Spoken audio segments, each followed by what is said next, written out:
నమస్తే, welcome to పూరా local. ముందుగా పూరా లోకల్ ప్రేక్షకులందరికీ ఉగాది శుభాకాంక్షలు.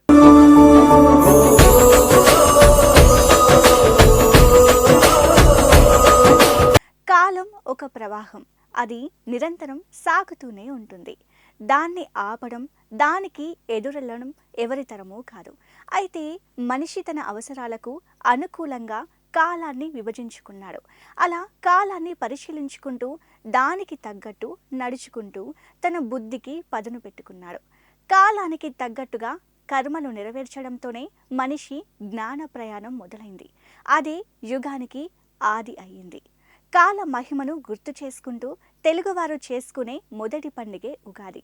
భారతదేశం జరుపుకునే ఉగాది పండుగపై స్పెషల్ స్టోరీ.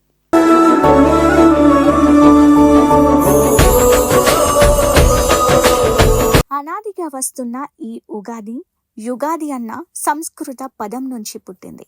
మన వేదాలకు మంత్ర సృష్టి జరిగిన రోజు, సూర్యుడు మేషరాశిలో ప్రవేశించే రోజు, కాలం వసంతంలోకి అడుగుపెట్టిన రోజునే ఉగాది పండగగా, కొత్త సంవత్సరాదిగా తెలుగు వాళ్ళు జరుపుకుంటున్నారు. మన సాంప్రదాయంలో ఏ పండగను చూసినా అది ప్రకృతితో ముడిపడి ఉంటుంది. అందులోనూ ఉగాది అయితే దాన్ని ఏ కోణంలో చూసినా ప్రకృతి ఆధారంగానే కనిపిస్తుంది. వసంత ఋతువు వచ్చిందని తెలియజేసే పండుగ పచ్చడి ఒక ఔషధం ఉగాది.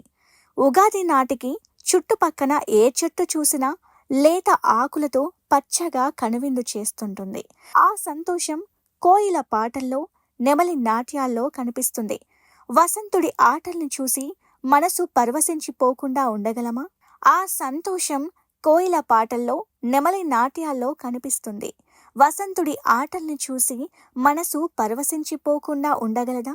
ఇక ఉగాది పండగ వెనుక ఉన్న కథనాన్ని ఒక్కొక్కరు ఒక్కో విధంగా చెప్తుంటారు. ఉగా అంటే నక్షత్ర గమనం, జన్మ, ఆయుష్ అని అర్థాలు ఉంటాయి.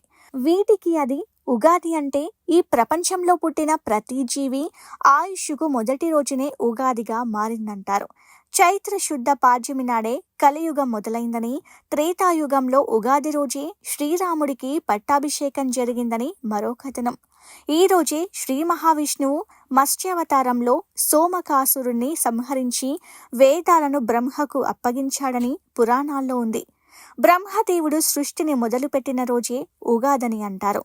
మొదటి తెలుగు చక్రవర్తి శాలివాహనుడు ఉగాది రోజునే సింహాసనాన్ని అధిష్ఠించాడనేది కూడా ప్రచారంలో ఉంది.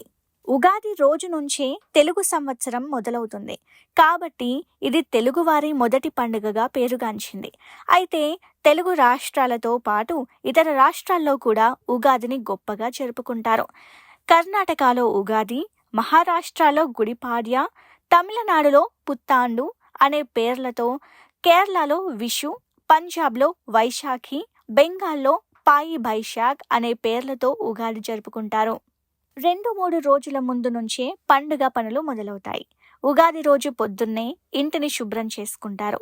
తైల అభ్యంగన స్నానం చేసి గుమ్మానికి మామిడి తోరణాలు, వేపాకు తోరణాలు కడతారు. కొత్త బట్టలు వేసుకొని కొత్త కుండ కొనడంతో సందడి మొదలవుతుంది. ఒకవైపు పచ్చడి తయారు చేస్తుంటే మరోవైపు వేడివేడిగా భక్ష్యాలు తయారవుతుంటాయి. పచ్చడి, వంటలు ఇష్టమైన దేవుడికి నైవేద్యంగా పెట్టి కొత్త సంవత్సరం అంతా శుభం కలగాలని కోరుకుంటారు. తర్వాత ఇంటిల్లిపాది పరిగడుపున ఉగాది పచ్చడి తిని తర్వాత భక్ష్యాలు తింటారు ఉగాది నాడు. తెలంగాణలో కొన్ని పల్లెల్లో మాంసం కూడా తింటారు.